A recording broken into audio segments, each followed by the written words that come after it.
Kasih Yesus indah dalam hidupku, menghiasi hati dan jiwaku. Ku tak dapat hidup tanpa kasih-Mu Tuhan. Pegang tanganku sepanjang jalanku. Kasih Yesus indah dalam hidupku,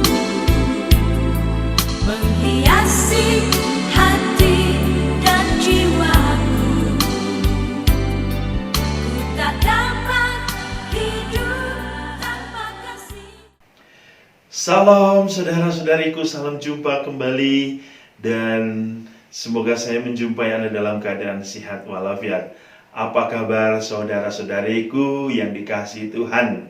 Semoga renungan santapan jiwaku hari ini senantiasa boleh menyapa saudara-saudari, sebab yang menyapa Anda adalah Tuhan Yesus sendiri yang ingin memberikan kita kekuatan bagi hidup kita, teristimewa kekuatan jiwa kita. Saudara-saudari, kita hari ini kembali bersyukur karena Tuhan ingin bersama-sama merenungkan firman-Nya dan bersama-sama agar firman-Nya benar-benar hidup di dalam kehidupan kita.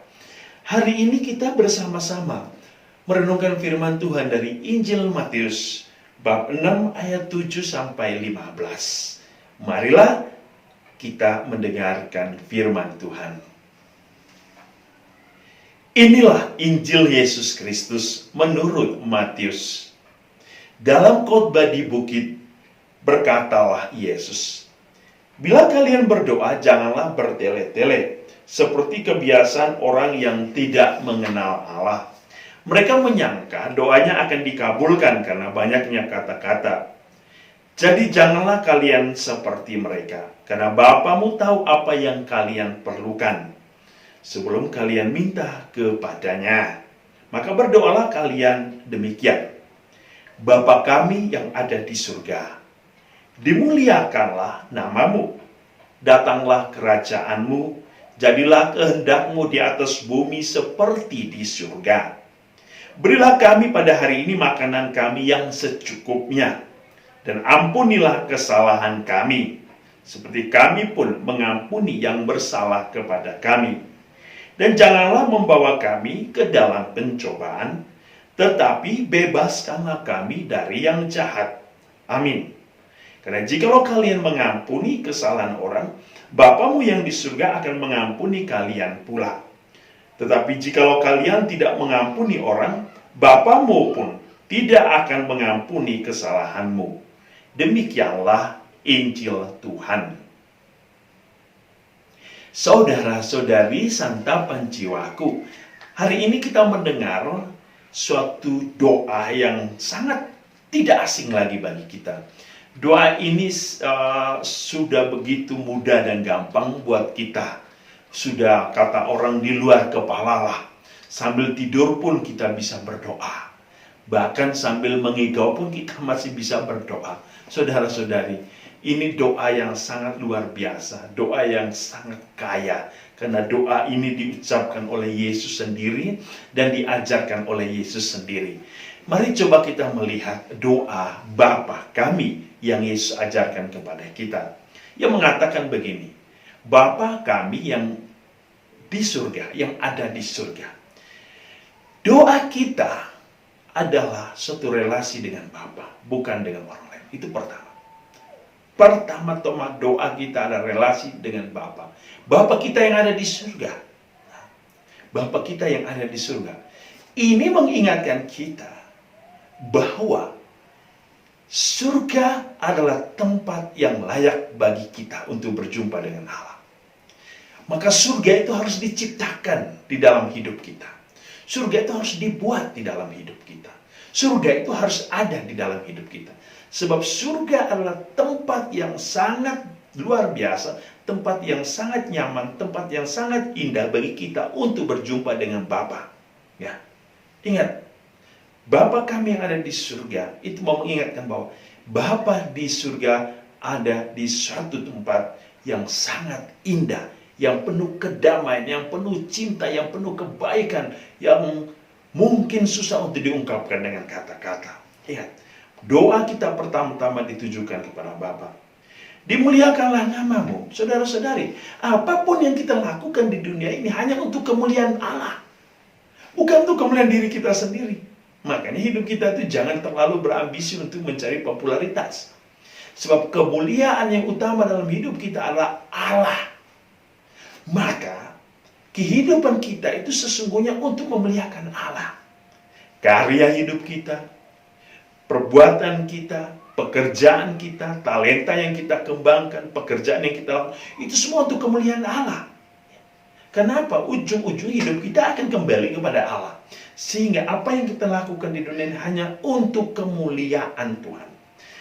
Datanglah kerajaanmu, jadilah kehendakmu di atas bumi seperti dalam surga. Ingat, doa itu memohon Bapa agar kehendak Bapa itu yang terjadi di dunia ini. Kadang ada orang memaksa Tuhan supaya kehendak dunia ini terjadi di surga. Tidak.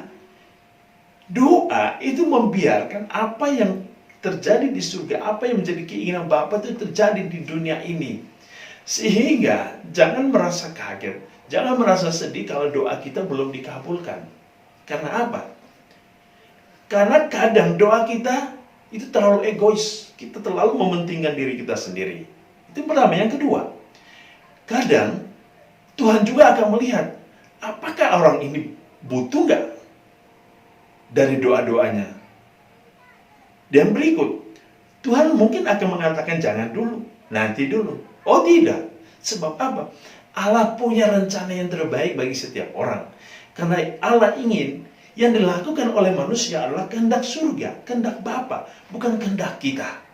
Bahkan Yesus pun ketika ia diutus ke dunia, itu melakukan kehendak Bapa, bukan kehendaknya dirinya sendiri. Sehingga Yesus berkata, jikalau kamu percaya kepada Bapa, percayalah juga kepada setiap pekerjaan yang dilakukan oleh Bapa. Sebab apa yang dilakukan oleh anak adalah suatu pekerjaan yang diperintah oleh Bapa. Artinya segala sesuatu harus sesuai dengan kehendak surga.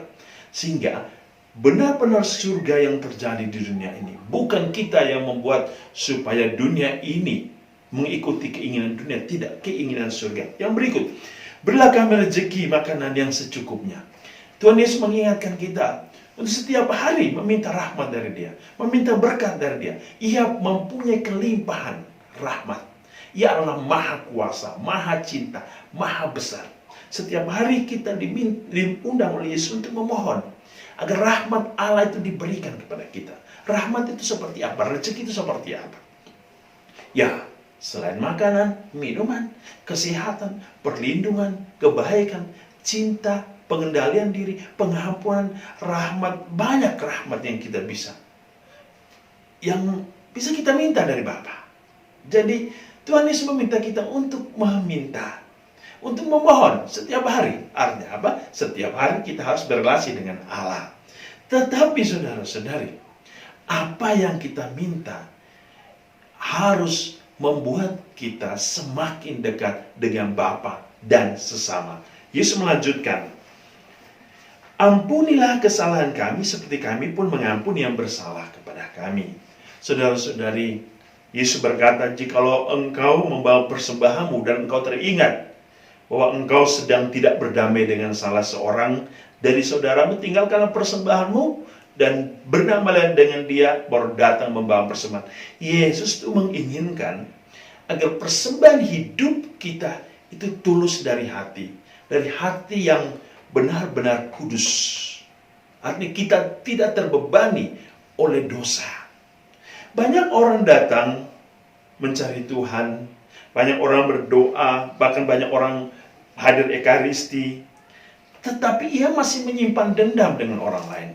Bahkan ada orang yang datang meminta sakramen pengampunan atau sakramen pertobatan, tetapi ia sendiri tidak bisa mengampuni orang lain. Maka Yesus mengatakan kepada kita hari ini, jikalau kalian mengampuni kesalahan orang, maka Bapamu akan mengampuni. Tetapi jikalau kamu tidak mengampuni, maka Bapamu tidak akan mengampuni kalian. Artinya apa? Ketika orang datang meminta Tuhan supaya diampuni, ingat, ia harus melepaskan keegoan dan kesombongannya teristimewa. Ia siap untuk dengan secara ikhlas, tulus, dan rendah hati mengampuni orang-orang yang mungkin selama ini menyakitinya. Ya. Ini penting, karena relasi ini harus senantiasa membuat setiap orang bebas dari beban-beban dosa atau beban-beban kehidupan kegelapan. Yang berikut, Yesus mengingatkan kita bahwa cobaan akan selalu hadir dalam hidup kita. Godaan-godaan iblis akan selalu datang menyerang kita untuk menghancurkan kehidupan iman kita dan relasi kita dengan Allah, bahkan relasi kita dengan sesama. Iblis selalu merongrong kita. Iblis selalu mempunyai beribu-ribu cara untuk menghancurkan kita. Maka Yesus mengatakan kepada kita hari ini, agar kita selalu datang mencari kekuatan daripadanya, agar kita dibebaskan dari segala yang jahat, dibebaskan dari segala cobaan, dibebaskan dari segala kekuatan iblis. Yesus menginginkan hanya kepada Allah kita sandarkan hidup kita, kita andalkan hidup kita, maka kekuatan iblis akan menjauh. Dunia ini hanya ada dua kekuatan, kekuatan Allah dan kekuatan iblis. Semakin dekat kita dengan Allah, maka iblis akan semakin jauh. Tetapi kalau kita semakin jauh dengan Allah, iblis akan semakin mendekat. Maka pilihan ada dalam hidup kita. Kita mau dekat dengan Allah atau mau dekat dengan iblis. Saudara-saudari, marilah kita bersama-sama setiap hari bersama Allah, mencari Allah, dekat dengan Allah, dan jangan lupa setiap hari untuk bersyukur dan berdoa bahwa Tuhan ada dalam hidup kita. Tuhan selalu memberkati.